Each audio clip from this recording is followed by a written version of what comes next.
So CSAJ, for those who may be new to our work, CSAJ is a national organization.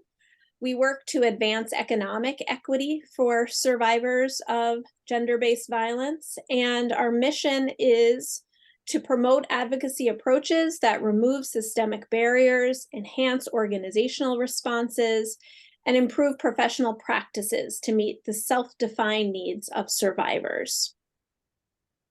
That dovetails with our very broad mission, or rather our broad vision, which is a world where all people have equal access to physical safety, economic security, and human dignity. Just to situate this work, many of you on this call, both the faculty on this call as well as participants on this call, have been on this journey with us for a long time around issues of economic justice, around, in particular, issues related to coerced debt. And so I am excited to sort of bring this conversation to a new level together. Since 2007, CSAJ's Consumer Rights Initiative has advanced economic justice for survivors by building capacity and also building partnerships between the domestic violence and consumer law advocacy community across the country. Through our trainings and technical assistance, we have strengthened the field with strategies and also been able to have our finger on the pulse of some of the systemic challenges that survivors face. And from this work, one issue that has emerged as a major, if not the most formidable barrier to survivors' economic well-being is the issue of coerced debt. As you all who work closely with survivors know, coerced debt is a problem that affects most domestic violence survivors with lasting and cascading impacts on economic security and safety. It is a form of economic abuse where an abusive partner uses, exploits, or damages credit for their own advantage and to restrict a survivor's agency. And we know that, of course, the vast majority of survivors experience economic abuse broadly, and that the majority as well report coerced debt as part of their experience. Our faculty will be talking in much greater depth about that experience today. So I want to turn to the next slide if we can, just to give some context for who we are and why we're here. So if you all out there on the call with us today can introduce yourselves in chat, that would be lovely. Tell us who you are, why you're here, what your role is, where you're located, whatever you'd like to share. We'd love to have some more context for who's in the room so that we can all learn from one another and sort of strengthen our network together. I'd like to introduce both the panelists today and also some of the CSAJ staff as well. So Adrienne Adams is with us, our longtime partner and professor at the Department of Psychology at Michigan State University. Also Angela Litwin, a professor of law at the University of Texas, Austin. Angie Kennedy, professor at the School of Social Work at Michigan State University. And then I've already introduced myself. We also have Jazz Murray, who's our project assistant and taking care of all of our tech needs today. And of course, Sarah Wee, who's CSAJ's Director of Programs and Research. So with that as background and with all of those characters introduced, again, welcoming you to introduce yourselves, and I will hand it over to our faculty. Thanks, Erica. All right. So I am Adrienne Adams.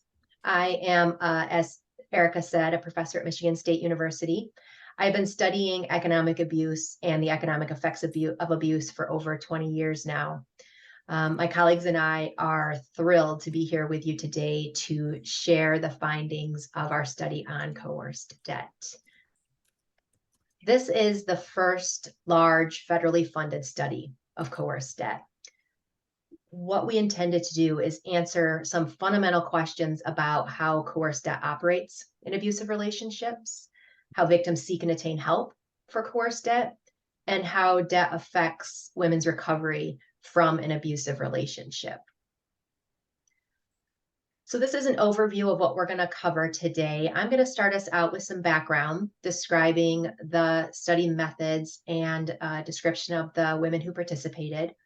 Then I'll get into some of the findings, talking about the types and amounts of coerced debt that we had in the sample overall and by demographics.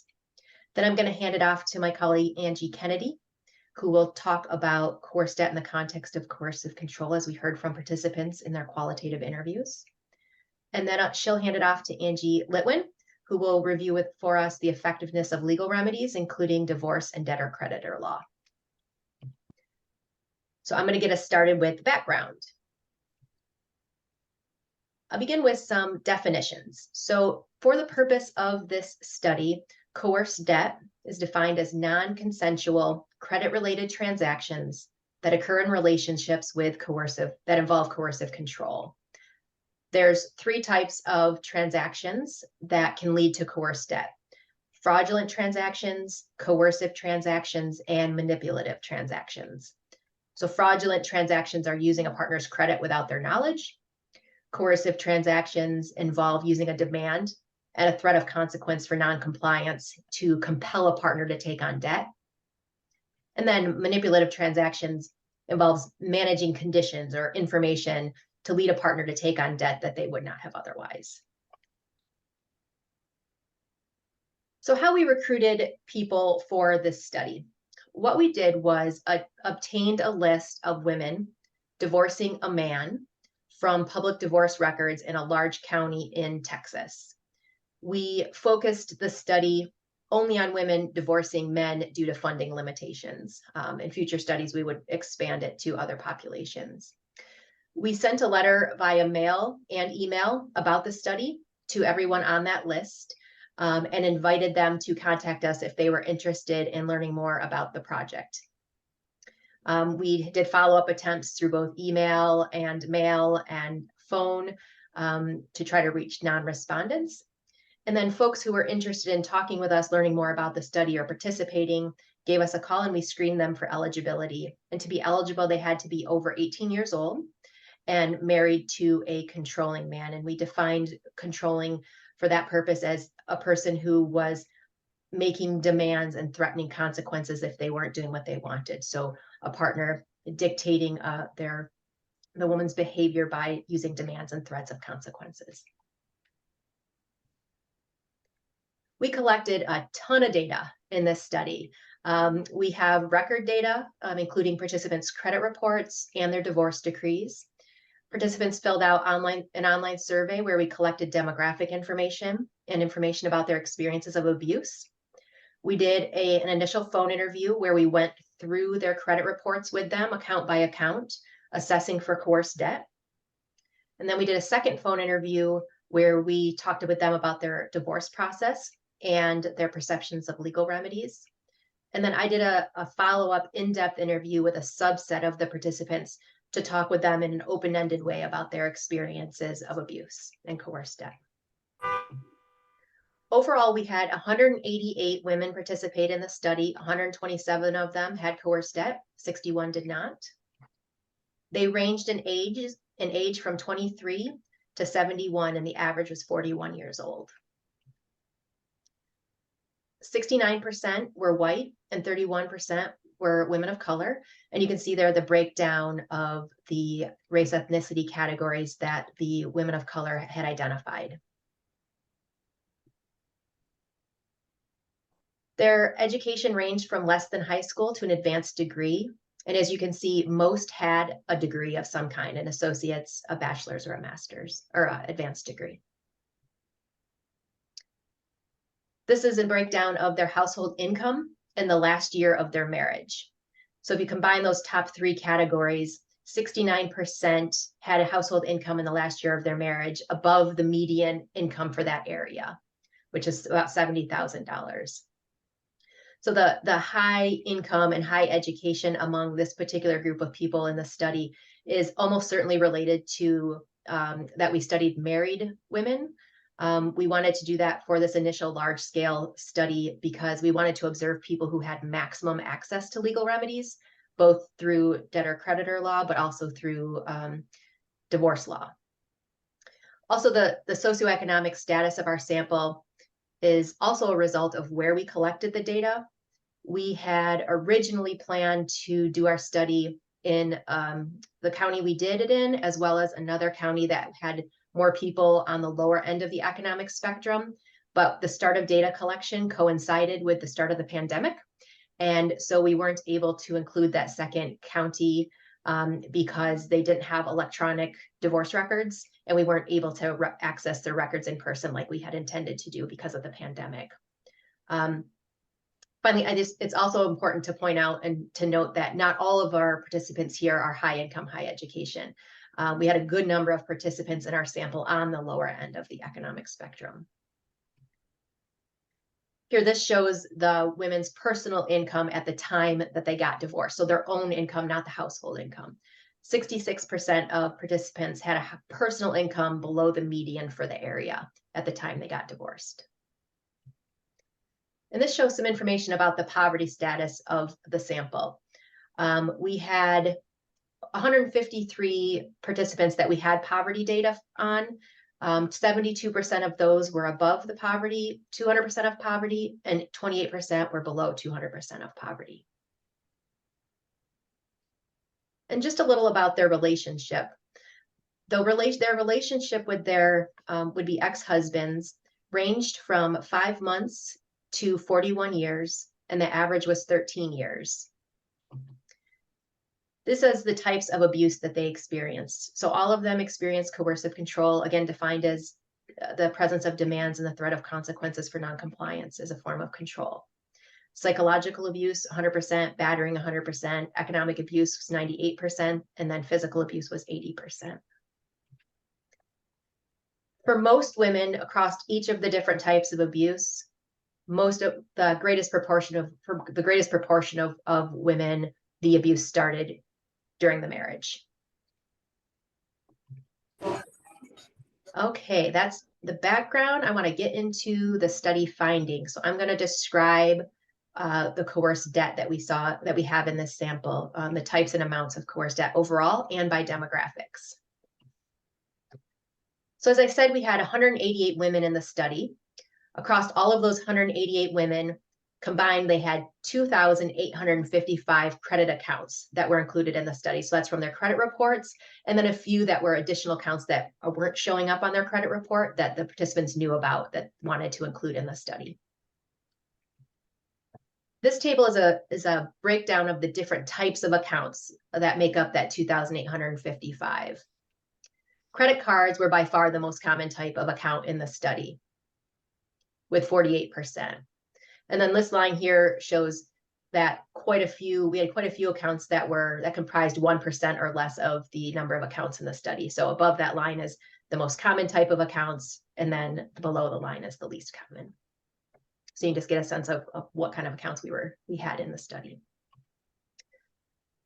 Out of all of those accounts, 580 of them had coerced debt.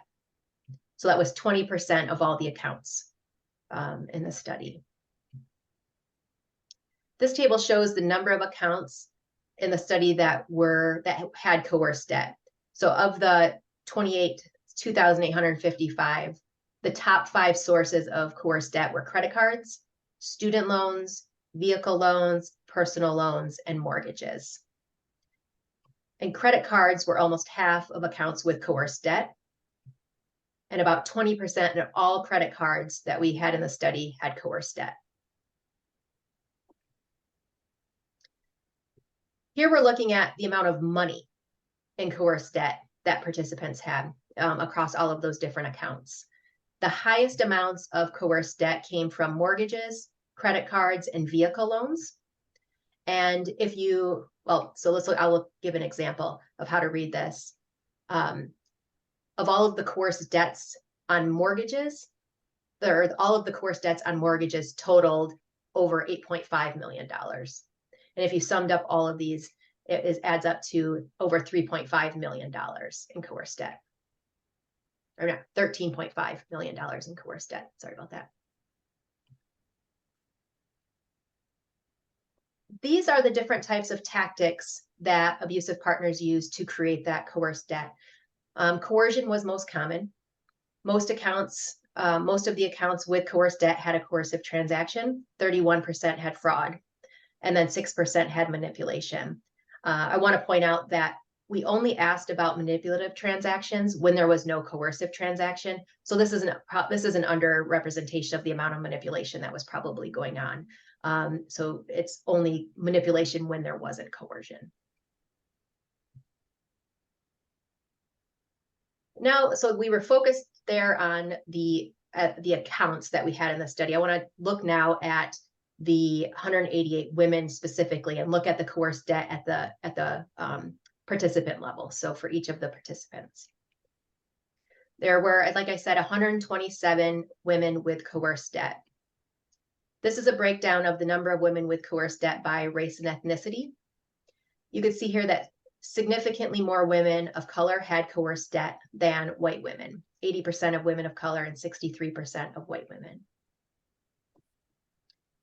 This is the number of coerced debts among participants with coerced debt. So of all of the women with coerced debt, the lowest number of coerced debts that any given woman had was 1, and the most was 24. The average was 4.6. And then women of color had slightly more coerced debts than white women on average.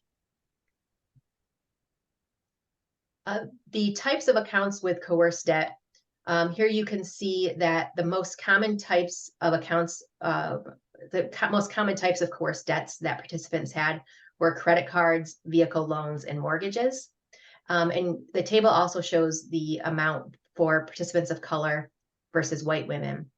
And we did an analysis to see if there was a statistically significant difference in the number of coerced debts of each of these types between women of color and white women. And we put a star next to personal loan here. That was a significant difference. So significantly more women of color had personal loans compared to white women. And then I want to break this down by, again, the type of tactic or transaction used to create that coerced debt. The overwhelming majority had at least one coercive transaction, so 84%. The majority had at least one fraudulent transaction, and then 23% had a manipulative transaction. And again, it's likely an underreporting. For women with fraudulent transactions, we asked how they discovered the debt. And for most, it was through bank or credit card statements or credit statements. We also asked when they discovered the fraud, and the majority discovered it before they started thinking about divorce, which is useful because it has implications for remedies that are available, particularly unauthorized use. And Angie Litwin can talk more about that if we're interested in getting into that when we talk about legal remedies. This shows the amount of money in coerced debt that women had in comparing all women with the participants of color and white participants. So the lowest amount of coerced debt that any woman with coerced debt had was $29, and the highest was just over $1.5 million. The average or the median was $23,000, around there. And then for participants of color, the median was a little bit higher, and the white participants, the median was the same as for all. And finally, I want to share a bit about the impact that we saw of coerced debt on participants' credit scores.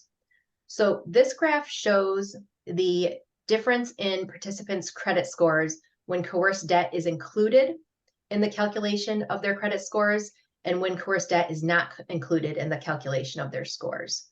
So the majority of participants' credit scores improved when we computed their credit scores without coerced debt.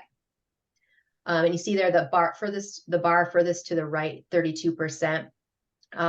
So the majority of the 32% of participants had a change of 20 points or more, which matters because 20 points is enough to change the interest rate that somebody would get on a mortgage, for example. Oh, sorry, forgot my animation. This graph shows it's the same breakdown. So looking at coerced or the credit scores with coerced debt compared to credit scores without coerced debt by race ethnicity. More women of color than white women benefited from removing coerced debt from their credit scores. And then finally, we looked at this by poverty status. And surprisingly, women with low incomes had higher rates of no change in their credit scores than women with incomes above 200% of poverty. So I'm going to pause there and see if there's any questions.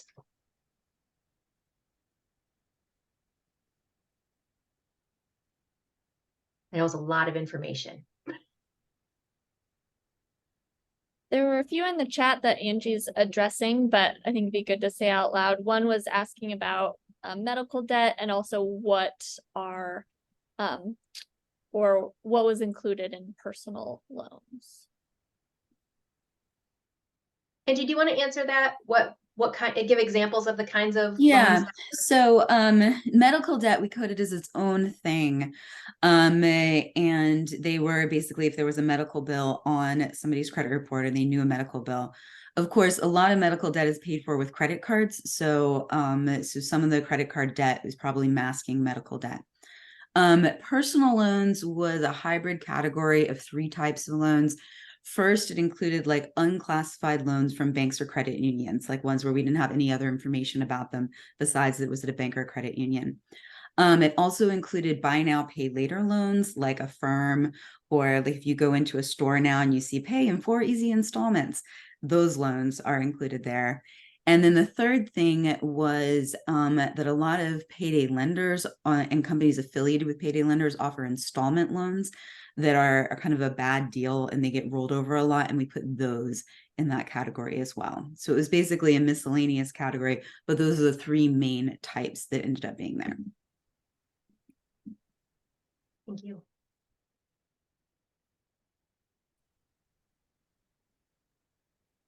Anything else before we? One just logistical question about whether the study is published, will be, etc. The study is not yet published, but it will be published. We are focused now on doing this kind of sharing of the findings. We're doing this webinar. We're going to do a couple of policy briefs.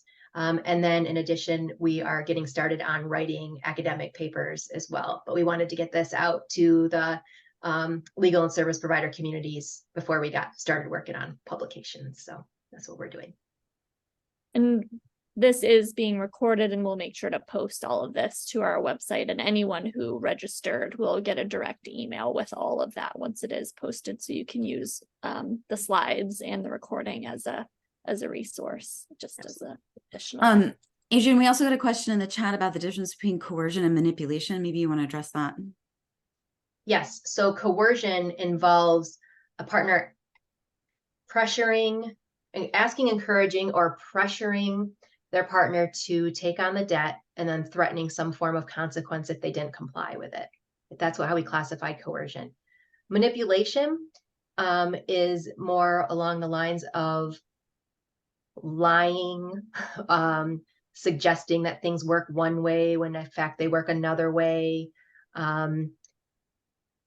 Those kinds of just manipulating information so that somebody's making a decision that they might not have made if they had the actual information. I think that does that help? Yeah, I mean, maybe a couple of examples. We're going to do an example of manipulation later. But an example of coercion is that somebody's ex-husband tried to get her to use her credit card. And if she said no, she was afraid that he was going to blackmail her with photos and hurt their pets. And so that is somebody's coerced into letting him use her credit card. Good. All right, I'll stop sharing so that we can pass this on to Angie Kennedy.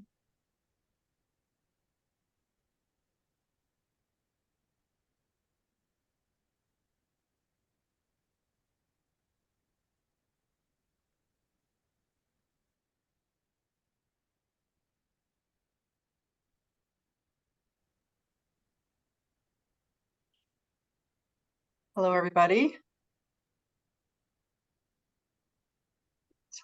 I am going to, I'm Angie Kennedy. I'm a professor at the School of Social Work at Michigan State. My work focuses on examining different forms of violence, particularly among adolescents and young adults and women, and looking at economic outcomes, mental health outcomes. And I am going to talk about the qualitative portion. And for some reason, I'm using my touchpad and I cannot show off. Oh, there it is. Sorry, using a touchpad on my laptop. So I'm going to talk about the qualitative findings that we really wanted to look at and better understand how participants experienced coerced debt within the context of coercive control during their marriages. So we did in-depth interviews lasting 90 minutes with 14 participants.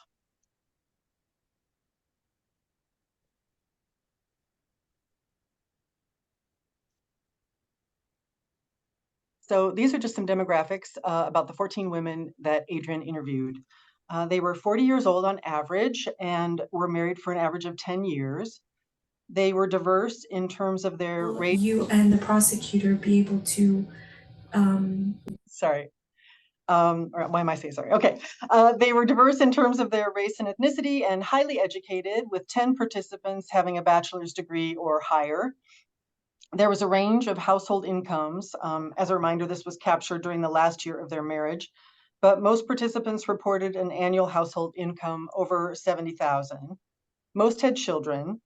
All 14 reported experiencing coercive control as well as physical abuse from their ex-husband, with 7 reporting sexual violence and almost all reporting economic abuse, which we looked at other than coerced debt. Participants' total coerced debt over the course of their marriage ranged from roughly $9,000 to over $1.2 million, with an average debt of over $215,000. And the coerced debt they owed at the time of their divorce ranged from $0 to $500,000, with an average of roughly $61,000. So just to give you a sense of who these 14 are. To start with, I want to describe the coercive control that participants experienced. And I think probably most of these or all these are going to be really familiar to you, but I just want to give some examples drawn from the participants themselves and their stories.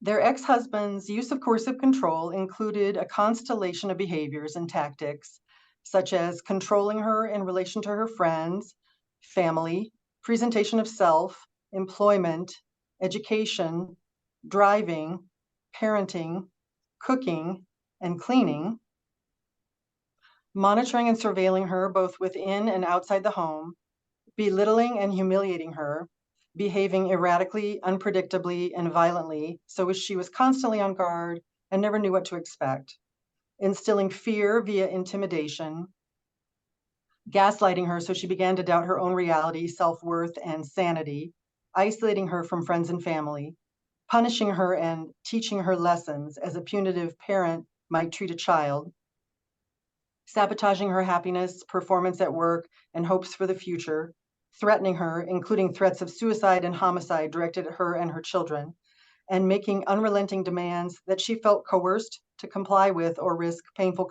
consequences, including double bind demands. So for example, in other words, she'll be wrong and face consequences if she does something, but she'll be wrong and face consequences if she doesn't.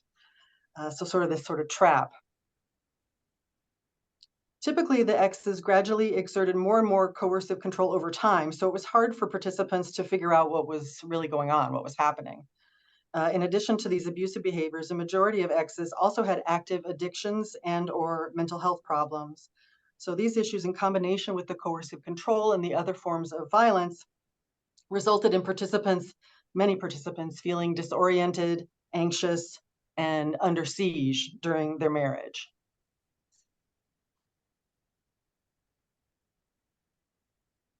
As Adrian already introduced and described quantitatively, participants, their ex-husbands created coerced debt in their name using manipulation, coercion, and fraud.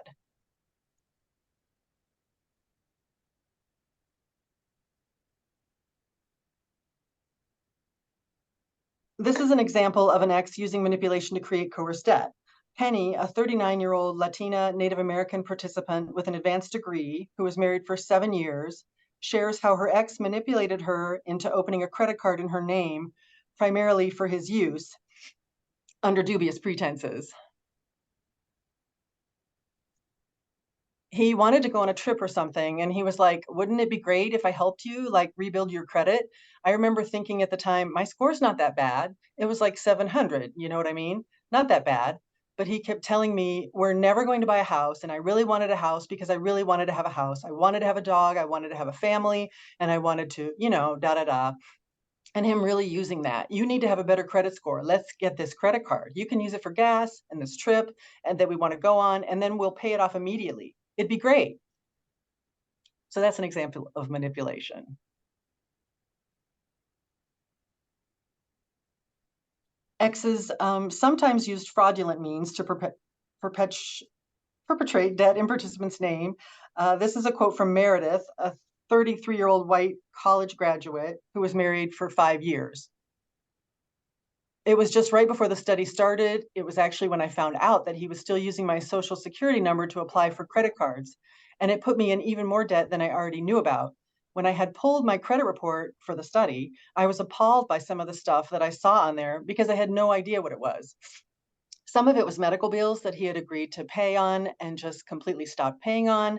Other stuff was credit cards that he'd taken out in my name.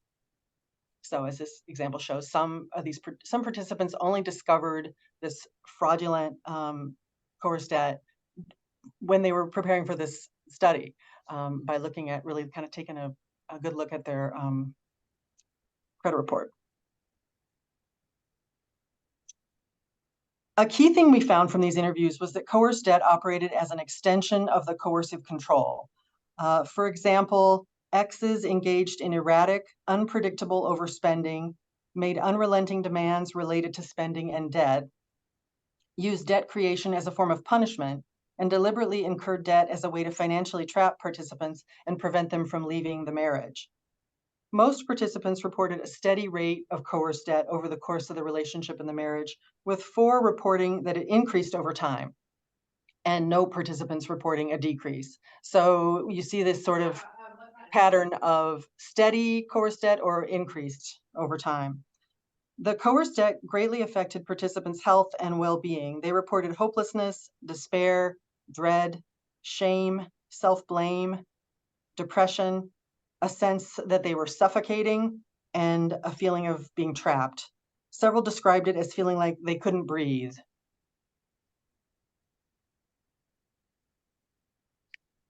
This is a quote that captures how one participant experienced her ex-husband's perpetration of the coerced debt. Nicole, a 43-year-old Black Latina with an advanced degree, was married for 12 years to a military veteran who was physically intimidating and, quote, very capable of violence, as Nicole put it. He was trained as a sharpshooter and had tantrums whenever he didn't get what he wanted. He used coercive control and was physically and sexually abusive toward her, and he would pick fights with random people when they were out. So he was violent across the board. Here she describes some of his relentless spending, which destroyed her credit and resulted in intense physical and psychological symptoms. Oh yes, I had to pay for a pool boy. He had a pool put in. Yeah, he got had. He didn't know what he was doing because I wanted nothing to do with it. And I guess he didn't read the contract right. And he started adding more onto the pool. The pool started changing the plans and becoming more grand. So I was like, you know what? I'm working. I need to be able to pay for this. I'm disengaged. And the pool got put in. Then he put some more stuff in the house and got solars and was acting about that, bragging about the solar panels. And we had debt on that. And it just got to be where I couldn't breathe. I was so depressed. I felt like I was drowning in debt. This quote illustrates coerced debt as deliberate financial entrapment. Morgan, a 27-year-old white college grad who was married for 3 years, had a serious health condition and no health insurance. While they were married, her ex-husband had coerced her into taking out large student loans, which he then used for himself. Here, Morgan describes how everything unfolded as she was trying to leave the marriage. So as we got closer to the end of our marriage, he was like, "You can't leave me because there's all this debt. And how are you going to pay off the debt? How are you going to handle your finances? How are you going to pay back your loans? I have an autoimmune disorder. I have an autoimmune disease, and having good health care is very important for me because I'm in the doctor's office all the time and I'm having labs run all the time and I have extensive medication." And he knew that was a very important thing for me. And I have a pre-existing condition. Going to purchase healthcare on my own is not fun and very expensive. So there was always that. Whenever the divorce conversation was happening, he was, "Well, what are you going to do?" And it would be like prefaced with, "I don't want to fuck you over, but how could you possibly handle all of that?" It was just, "I have you trapped. Try and escape."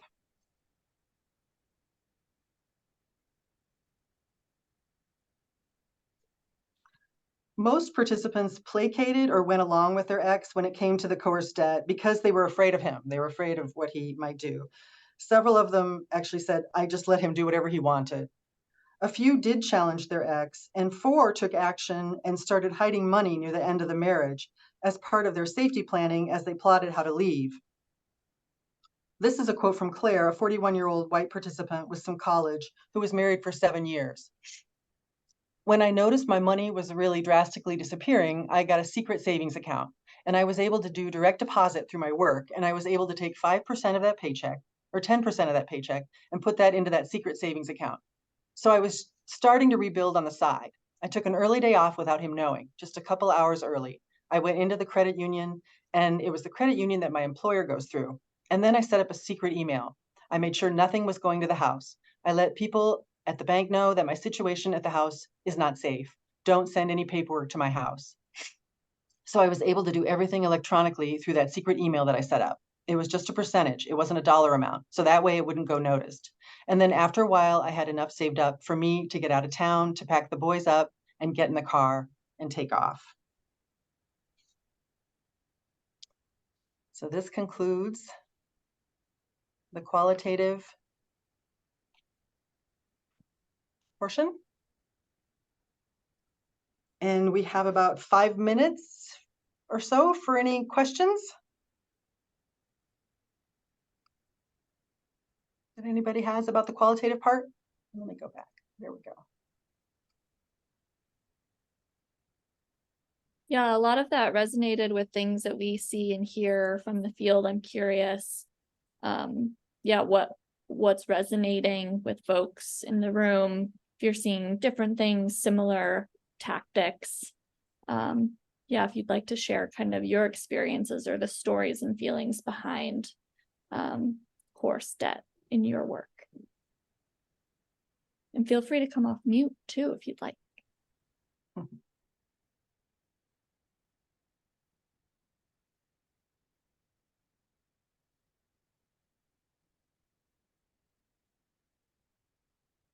I would just add to that also, not just the strategies that abusive or harm-doing partners employ, but also that last slide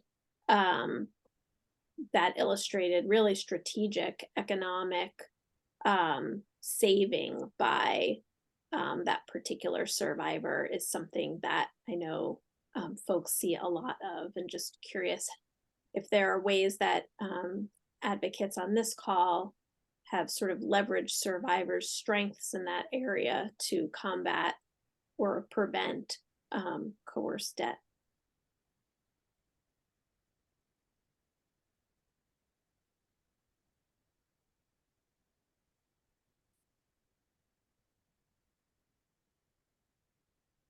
You know, you got advocates in the room when they're trying to organize and move to solutions, given your research, Angie.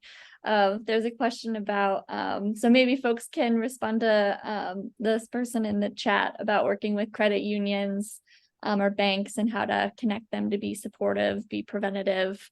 I don't know if other if credit unions or other financial institutions came up in different ways in the study, in the qualitative section.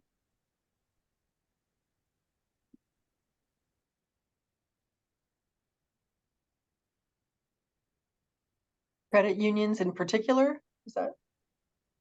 Looks like that's what their credit unions and banks, and how they were helpful, not helpful.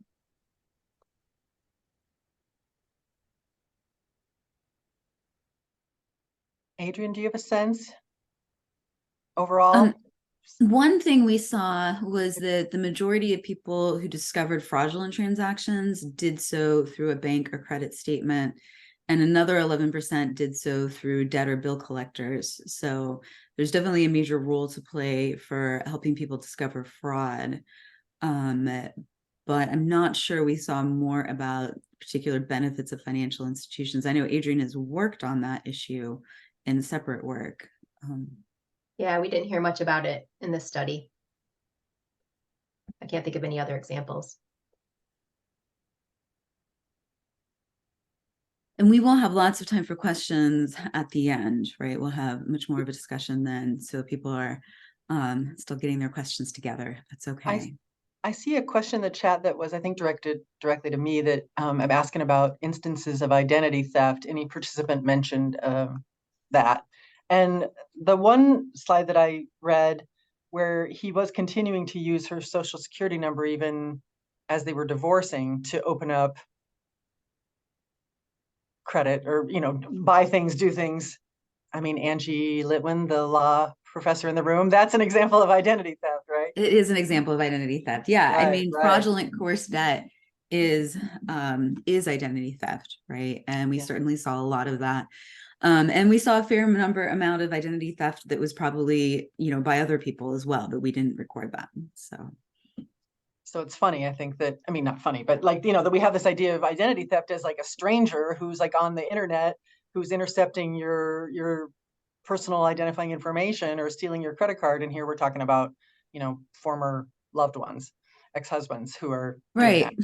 And part of that is the problem with the consumer credit system, that the way the system verifies you is by your personal information, right? You know, you go to talk to your bank and they're like, give me your full name, your address, and your telephone number, your date of birth. And guess who else has that information, right? Your significant other.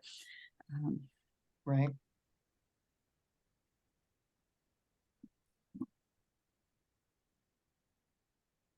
Right. Right. Should I go ahead? We're right on time, Angie. You can just talk us, you know, and just all right. Well, cover every detail. Have lots of time for discussion. So, all right. So that was coerced debt in the context of coercive control. And then I'm going to talk about the effectiveness of legal remedies. I'm Angie Litwin. I'm a law professor at the University of Texas, Austin. My specialty is actually consumer credit. And particularly, I've looked at consumer credit use by marginalized communities. That's been the sort of the theme throughout my career. So before I talk about legal remedies themselves, I'm going to talk about the amount of coerced debt that people had during the divorce. So of the 127 women who had coerced debt, 109 of them still had coerced debt at the time of divorce, right?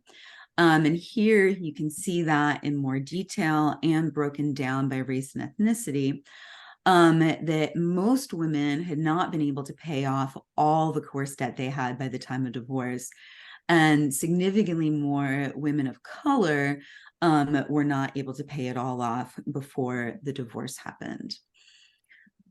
Here you can see it by poverty status. Almost all participants with incomes below 200% of the poverty hadn't paid off all their coerced debt by the divorce, but it was pretty prevalent generally.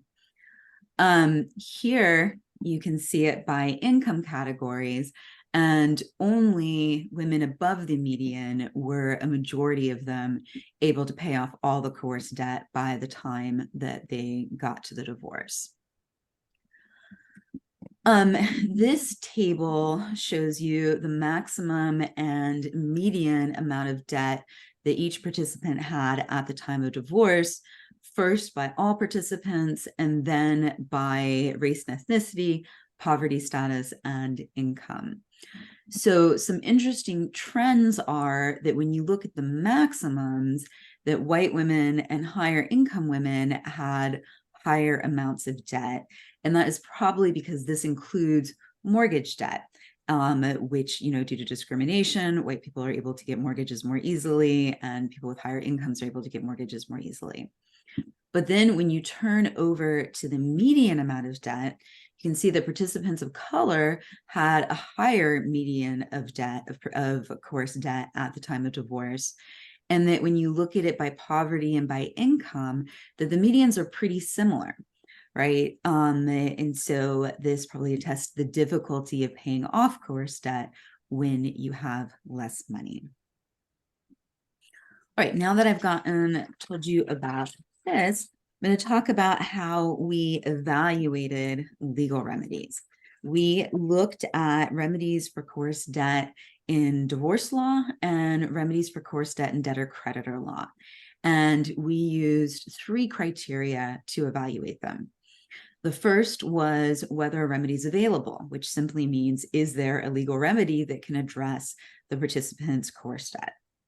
Second is, was a remedy accessible, which was the extent to which a participant could address her coerced debt without being stymied by barriers in the system.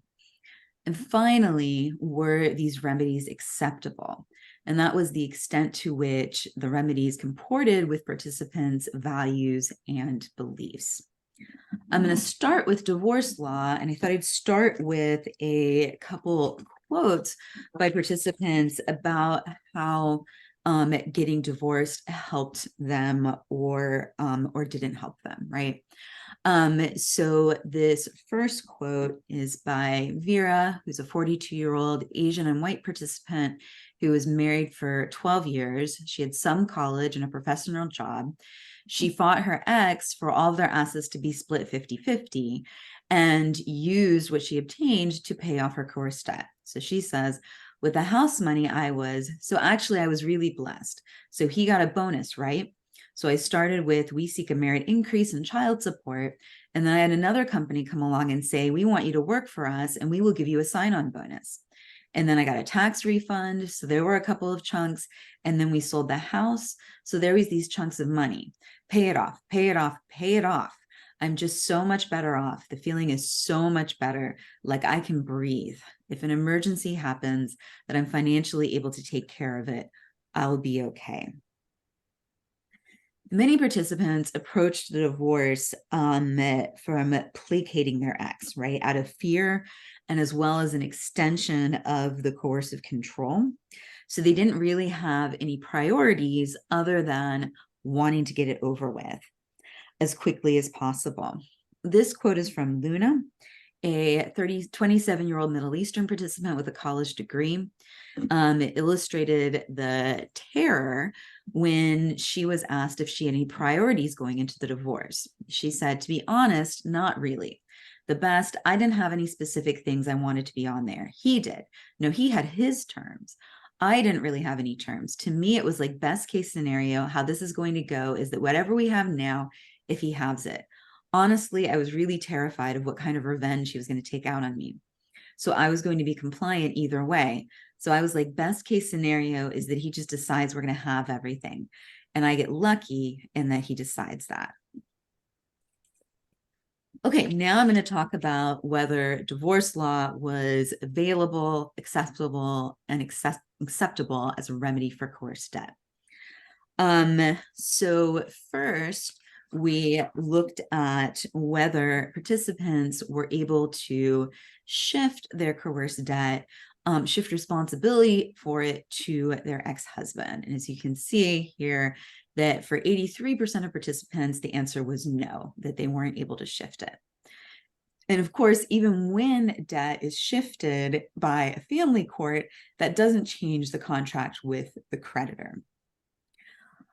Next, we looked at whether participants received funds to pay for their coerced debt, and we had a grand total of 1 participant who received funds in the divorce specifically to pay her coerced debt. The cash she got from her ex-husband was to pay 3 coerced student loans that still had balances, and she received a little more than $40,000 for this purpose. Participants can, of course, use other assets that they received to pay for coerced debt. So we tallied up the total amount of assets the participants got in the divorce, minus any cash they paid to the ex-husband. And here you can see that it was a median amount of $20,000 and an average of about $146,000. We also looked at it for liquid assets, which we counted as cash and money in bank accounts, for the reason that it's easier to pay for debts with assets that are already liquid than having to sell things first. But when we subtracted the total amount of assets that participants received from the amount of outstanding coerced debt, most participants did not receive enough assets to pay off their coerced debts, right? The positive numbers on this table are bad, right? That's the coerced debt they had left over. So you can see it was a median amount left over of coerced debt was $14,000, and the average was $127,000. Next, we looked at whether divorce law was an accessible remedy for coerced debt. So first, having an attorney is an important part of that. A little fewer than half of participants had an attorney.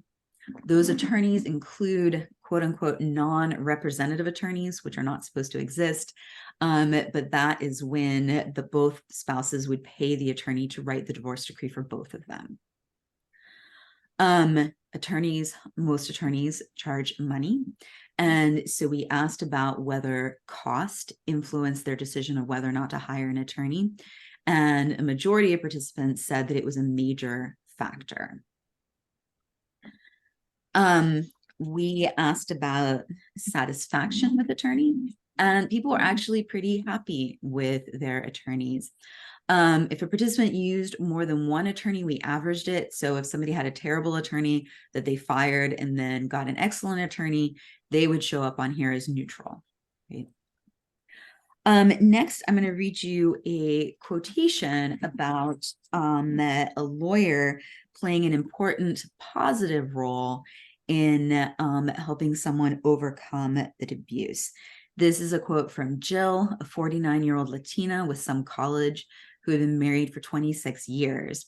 She describes how at the divorce decree hearing, which her ex failed to attend, she shared how controlling he had been with her attorney and the presiding judge, and received an empathetic response. So she said, my lawyer read a few texts that my ex had sent me, and then he was like, wow, he is very narcissistic and controlling. He's trying to intimidate you. I know, I said, but that's not going to work anymore.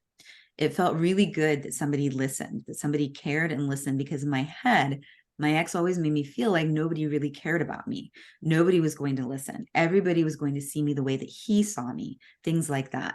So it felt really good that my attorney actually listened and understood what I was going through.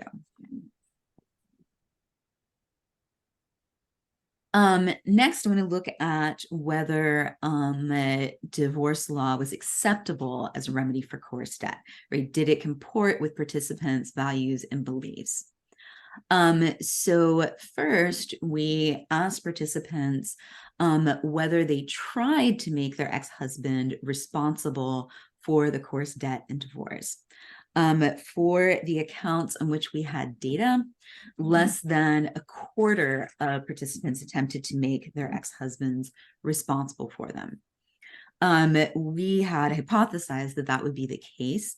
And so we had a list of factors that we asked about whether they influenced the decision not to try shifting coerced debt to their ex-husband in the divorce. As you can see, advice of the attorney was the most common factor. People regularly told me that their attorney says, oh, the debt is in your name, you're stuck with it, no matter how it was incurred. Pressure from the ex-husband, risk of further abuse were other major considerations. Child safety may be an undercount, Our interviewers were mandatory reporters for child abuse, and we warned participants not to tell us about child abuse so that we didn't have to report them. The most common other responses were wanting to get the divorce over and done with and knowing that the ex-husband wouldn't pay anyway. We also asked about participants' satisfaction with their decision of whether or not to try to make their ex-husband responsible. And participants had much higher rates of satisfaction when they didn't, for accounts where they did not try to shift responsibility than where they did. Next, I'm going to talk about the whether debtor remedies for coerced debt under debtor-creditor law were available, acceptable, and accessible. One thing to note about this is that because very few people use debtor-creditor law on their own as a percent of the general population, we had to analyze the availability hypothetically. So the first thing we asked about was unauthorized use law. Under the Truth in Lending Act, if you have credit card debt that is incurred fraudulently, you can get that taken away from you, right? And so we coded fraudulent credit card debts as being eligible for relief under unauthorized use law. We put coerced debt on credit cards as maybe eligible for relief. And then if it was either manipulated on a credit card debt or another type of debt, we counted it as no, not eligible for relief under unauthorized use law. Next, we looked at the statute of limitations. All participants were in Texas. The Texas statute of limitations runs from 4 years from the most recent of the opening of the account, any payments that you've made, or any purchases that you've made. And you can see that very few accounts were eligible for statute of limitations relief. Next, we coded whether relief was available under bankruptcy law. Again, we had to do this hypothetically, so it's a little artificial. But dischargeable in bankruptcy means that bankruptcy system can erase that debt for you. So we counted all unsecured debts as dischargeable. Unsecured debts are debts like credit cards or personal loans, debts where there's not property associated with the debt. So we counted those as dischargeable. Also, secured debts like car loans or home loans, we counted those as dischargeable where the participant was planning to not keep the property. For secured debts like home loans and car loans, we counted it as bankruptcy as helpful if they had equity in the property, meaning if their property was worth more than how much they owed on it. We counted bankruptcy as not helpful if the home or car loan was underwater. And you can ignore this better handled outside bankruptcy thing. That's just an artificial effect of the fact that we had to do this hypothetically. Next, we looked at accessibility. An important part of accessibility is whether you can afford an attorney. Most people who file for bankruptcy use attorneys, and attorneys are pretty helpful or pretty necessary for getting good outcomes in bankruptcy cases. So we asked participants if they could afford the median Texas Chapter 7 attorney fee if they had to pay it up front. Chapter 7 bankruptcy is the easier type of bankruptcy where you can erase most of your unsecured debts in about 6 months. And the median fee at the time was around $1,500 to $1,800. And you can see that a plurality found cost to be a major barrier.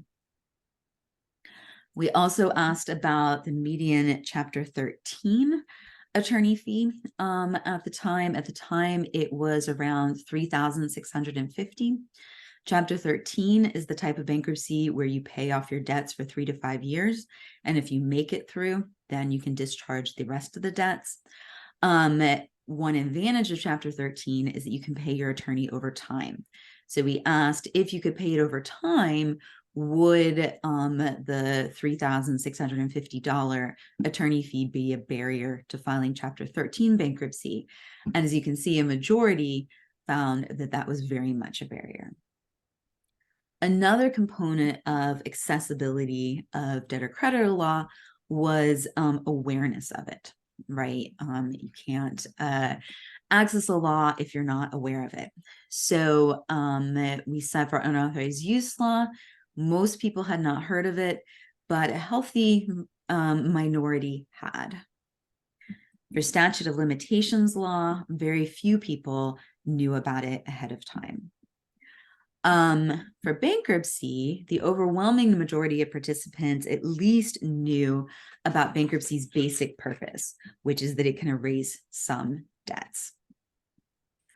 Finally, we looked at whether relief under debtor-creditor law was acceptable. For unauthorized use, it was the most acceptable of the three types of relief. But notice that when we asked if the creditor required a police report, that willingness to use unauthorized use law declined, right? And that comports with what attorneys and advocates have told us, that survivors are reluctant to get police reports and creditors often require them. That's a big barrier. For statute of limitations law, if the debt was involuntary, most participants were willing to stop paying it. And if they asked about whether it would hurt their credit score, they were told that it would hurt their credit score. And so a large number of people were still willing to stop paying to get the statute of limitations law. Bankruptcy law, on the other hand, did pretty well with availability and accessibility, but did very poorly with acceptability, right? Almost 2/3 of participants were not at all willing to file bankruptcy to deal with their coerced debt. And then we put it all together, looking at whether our debtor-creditor remedies were effective. For a remedy to be effective, it had to be available, accessible, and acceptable. And you can see that even though we had a sample that was relatively high income and relatively highly educated, that it's a pretty bleak picture of how effective these remedies are for coerced debt. So yeah, unfortunately, that is what I'm going to end on. And then now we can move to discussion.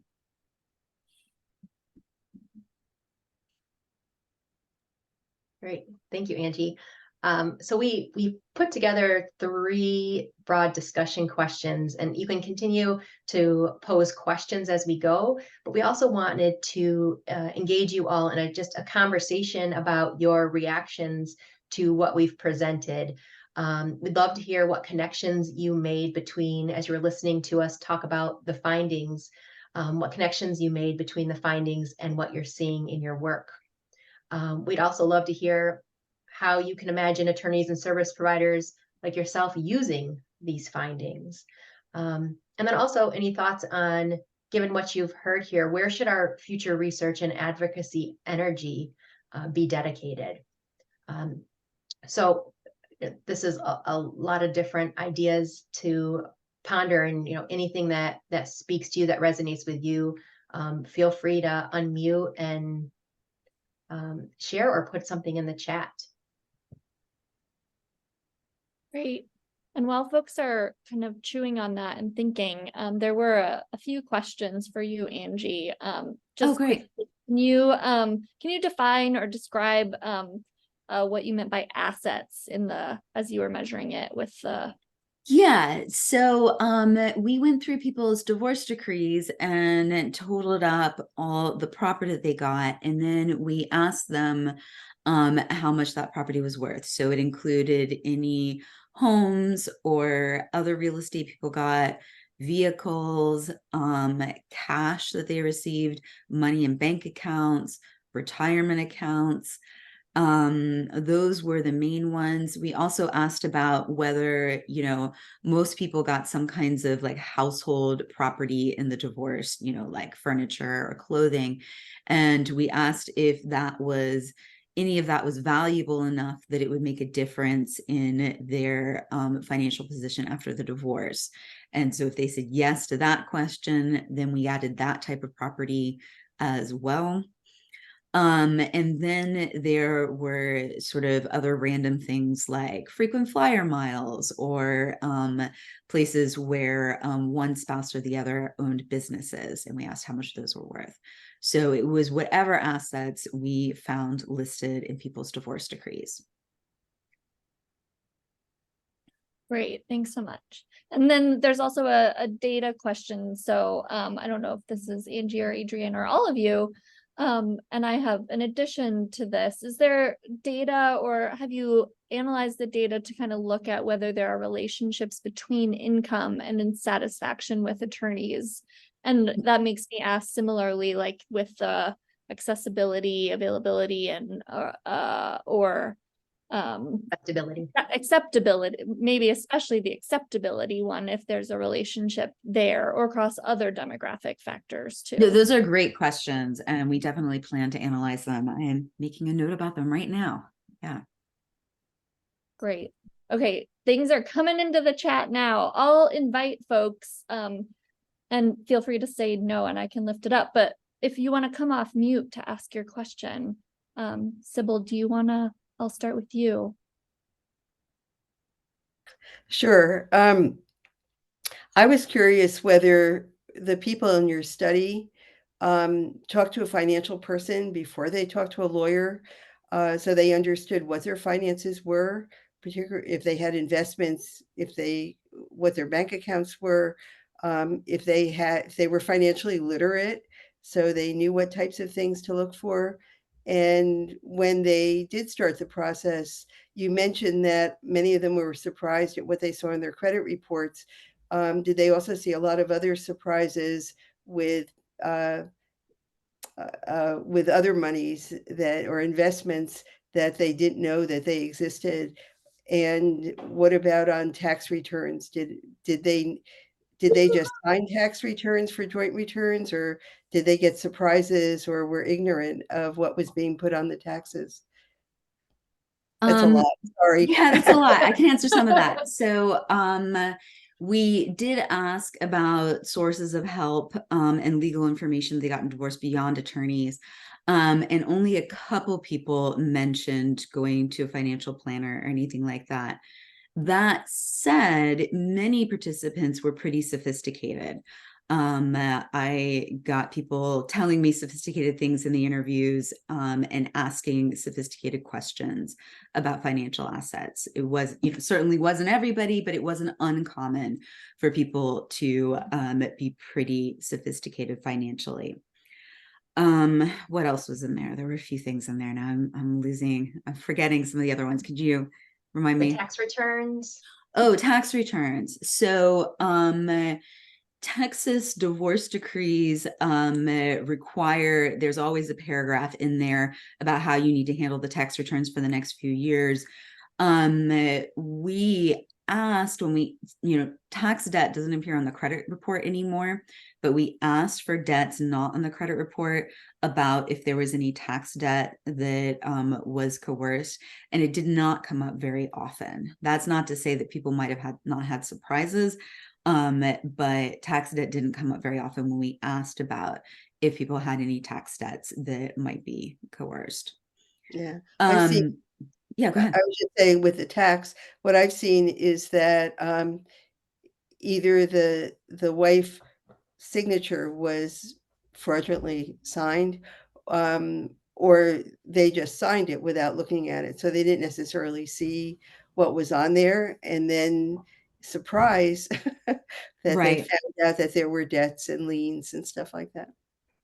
Yeah, I wouldn't be surprised if that had happened. It just didn't come up very much in our interviews, right? If they were still on the credit report, it would have been easier for us to access that, but they're no longer on the credit report, so we didn't have a way to ask other than just asking people if they had any tax debt that might be coerced. Okay, thank you. As far as surprises about hiding assets, we haven't gone back and analyzed that. I mean, we just have to go through the transcripts and look for that. And that's something I want to look for at some point. I do remember that there were instances of people finding out about assets during the divorce process. But I would only know anecdotally that I remember it happening in a few instances. I don't have systematic information on it. Great. Great questions. Yes, thank you. Steph, if you want to come off, I'll invite you to ask your own question first. Otherwise, I can. Sure. I am, so just thinking about, I mean, even when it's not an abusive situation, divorce can take forever and ever. And so then when you add abuse and someone just kind of trying to be difficult on purpose, it can take so long and become a piece of the abuse.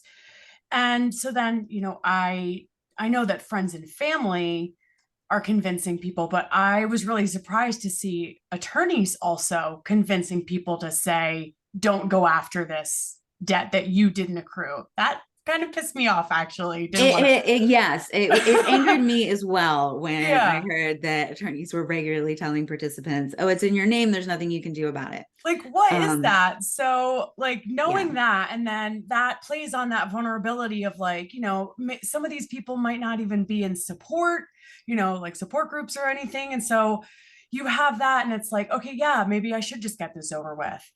So is there a way to use all this data together to kind of pass laws to get relief for victims? And then right after I said that, someone in Minnesota, Madeline, said that in her state they've passed laws. So that's very exciting, but I didn't know if you have more information about that.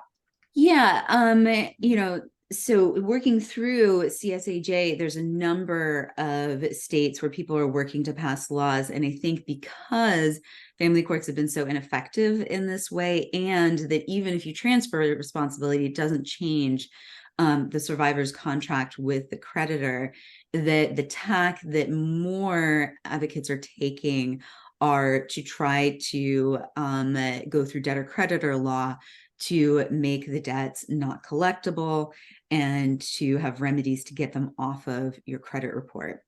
One thing that we're doing with our study is putting together a couple policy briefs that advocates can then take our data to state legislatures or to federal officials to try to change laws in this way. And I think because family courts are so ineffective in this realm, that more people are looking at trying to regulate debt collectors from collecting on this or from reporting it in credit reports.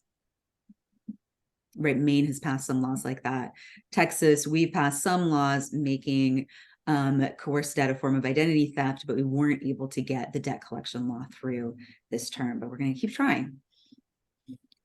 So I can just like kind of check and see what the laws are in my state. Yeah, where are you? And New Jersey. New Jersey. Yeah, I don't know if there's anything happening in New Jersey, so you could start something in New Jersey to try to get the law changed. Yeah. So we're working with a coalition in New York City that's also doing New York State efforts on this. So that might be a good partnership to kind of, because I know there are similarities, obviously differences, Yeah. but since we're sister states, I'd be happy to try to connect you with that crew if that's of interest. Yeah, and that would be awesome. Also, the CSAJ has a national coerced debt working group, which works to change systems and policies around coerced debt. And one of the subcommittees of our working group is specifically focused on state-related reform. So if that is a group that you'd be interested in plugging into for strategies and really concrete information from other states, you would be welcome to join that subcommittee. And if you reach out to us, we can connect you with the folks who are leading that particular subcommittee. Yeah, I would love that. Are you able to like drop that information in the chat, or I reach out to you guys, or? I will drop here. Yeah. And since you, yeah. And since you mentioned you're in New Jersey, Rutgers is doing a conference on coerced debt in June, where they're asking people to apply to come share strategies and ideas to try to work on some ideas for going forward. So that's an option too. Awesome. Thank you guys so much. And I'm curious, Madeline, if you did want to come off mute to kind of describe what happened and maybe how, you know, if you use similar data or findings in that effort, or anything else you want to say about Minnesota, your efforts. Sure. Yeah, I don't know a whole lot. I think that there was an attorney lobbying group who reached out to a nonprofit to sort of you know, draft some language. And right now Minnesota has a Democratic trifecta. So I think that it was assumed that it would be a good opportunity, but then it was just met with a lot of bipartisan support. So yeah, passed easily. I don't, since it's so new, I don't have a lot of details. But we're just sort of waiting to see how it works in practice.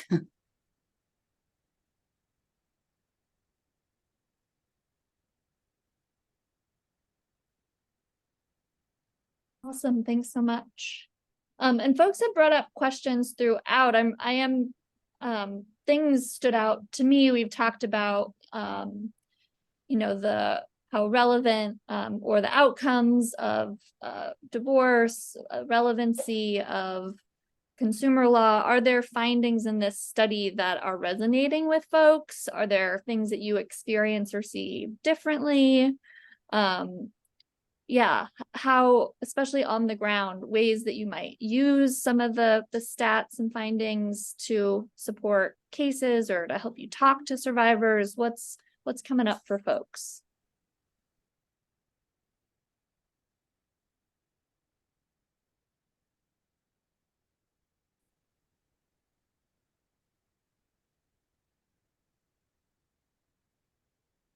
I'd like to add to that. What else are you curious about? Where, you know, this was a first study. Where should we go next from your perspective and where you sit?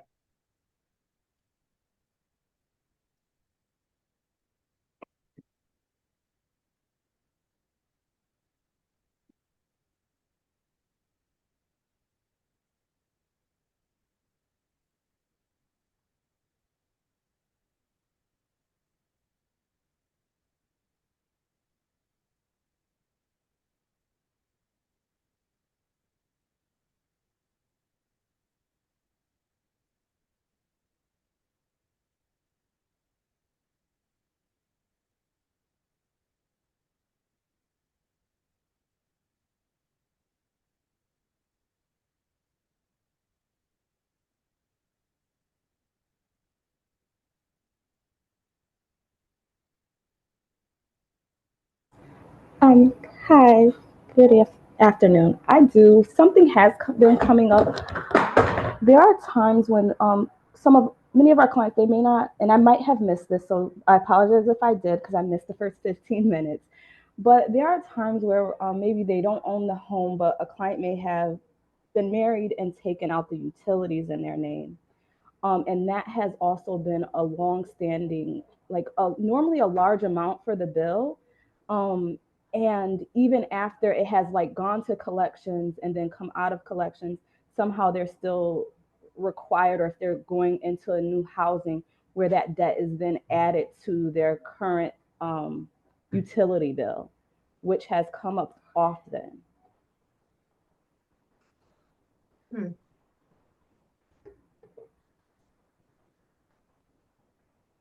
So you're asking if that was seen in this study? Yeah, I was wondering if that was something that came up during this study.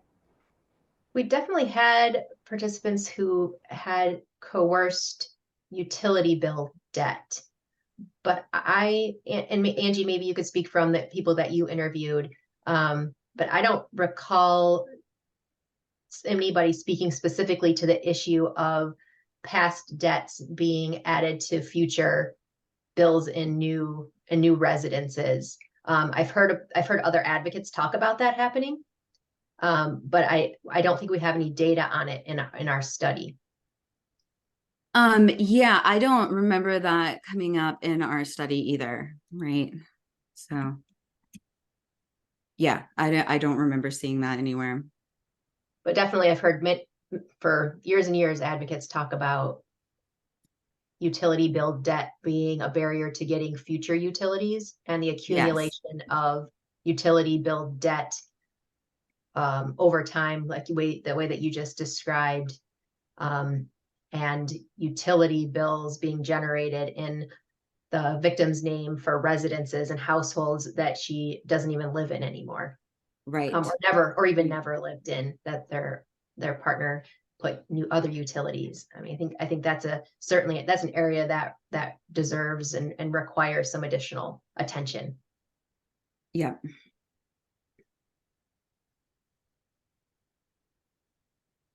And that underscores, I think, a question that came up earlier about looking at, it makes me curious about if that's related to income and what the like housing related challenges were for this group, which seem more like the big full mortgages and big assets versus the being kind of put on the hook for utilities and things related to that. Or I think in some cases we've also seen vehicles or car loans and titles be something that's more coerced in different ways. So I think the seeing the like common types and the amounts of debt and what is more likely to have coerced debt for this kind of sample is interesting to see, and maybe useful for folks here as they think about what they're seeing with kind of the communities that they're serving. Yeah, that's definitely an analysis that we plan to run, but we haven't had a chance to do it yet. And I will lift up, I got a private message. This is kind of more a use of the findings, someone from a state coalition in a rural state kind of talking about how when they first started, they didn't have a lot of resources around how to identify coercive debt. Now they do have a civil legal project. And so this is sort of helpful in wondering if their attorney could take on more of these cases. And this kind of, I think, maybe my guess or what I'm adding to this is, yeah, if the types and how it shows up and what the cases are like could be helpful information for attorneys or programs trying to take on more of these cases, what to look for, how to navigate that. So thanks for lifting that up. And one of the products that's coming out of this, we're going to be producing a coerced debt assessment tool that attorneys and advocates can use to walk through a credit report with a survivor and identify instances of coerced debt the way that we did for this study. So look for that coming down the pipe. Yep. Great. I would just say generally that, like, even taking a step back from the many nuances that this study offers, I see this study, this is answering your second question, Adrian, about sort of how service providers and attorneys can use this. When you think about it, there has been a great deal of education that lawyers and advocates have engaged in with judges in courts for many decades now, just trying to get them to generally understand what domestic violence is, how that impacts cases, whether you're talking about the family law context or protection order context. Those have been the primary areas of focus in sort of domestic violence advocacy. And so I see this study and other studies in the space of economic abuse and coerced debt as real tools for advocates and lawyers to use in educating judges and mediators about the prevalence of coercive control as it manifests as economic abuse, so that judges or whoever the decision makers are really able to better understand how it shows up in their cases and are able to tailor relief that is more responsive to what advocates know, but now there's evidence to further support it. So I see this study as helpful in that respect. Speaking of helpful for our study, please, please, please fill out the evaluation. It will make a big difference to us for whether we can get funded to do further research or not. So really, really strongly ask you to please fill out the evaluation. We've made it pretty quick, so it shouldn't take you very long at all. Right, and I'm hearing that folks similarly think that it can really help folks understand the process of financial abuse and legal advocacy. and they're excited about that assessment tool. And we have some broader survivor-centered economic assessment questionnaires, and this seems like we've talked about how this would be a nice companion for getting into the nitty-gritty of reviewing credit reports. So we'll be thinking about how to help share that out in the coming months. So I did drop that eval link. So as folks start to leave, please click that. And like Angie said, give us not only your feedback on today, but if questions come up for you, other needs, there are spaces in that eval form for you to drop those. It's really valuable for us. And just a few closing notes, because folks were also curious about how to stay engaged. Angie, if you don't mind going to the next slide as we wrap up. Yes. Let me hold on. I can't seem to get to the slide. There we go. There we go. You can contact us at info@csaj.org, connect with us or anyone here. The 3 A's mentioned, the policy briefs and screening tool. So there's more to come from this group. We mentioned the Coerced Debt Working Group in the chat. Our info account is the best way to get plugged into our national listserv and this group. We're having a ton of consumer legal roundtables. We just held one, and that recording will be posted soon, and lots more to come on how economic abuse, including coerced debt and other consumer legal issues, show up for immigrant and other vulnerable and marginalized survivor communities, and many more resources. So go to our website, email us, fill out the eval, and we'll make sure to follow up with you, which includes if you need specific and tailored training. So thanks for being here today. Thank you so much to Adrian, Angie Kennedy, and Angie Litwin for your longtime partnership in this important new and groundbreaking study, and looking forward to partnering with all of you in the days, weeks, and years to come as we kind of lift up this issue and find other ways to relieve survivors of this this debt. Thank you. Thank you, everyone. Thank you. Yes, thank you for coming. And again, please fill out the evaluation. And thank you. Thank you, everybody.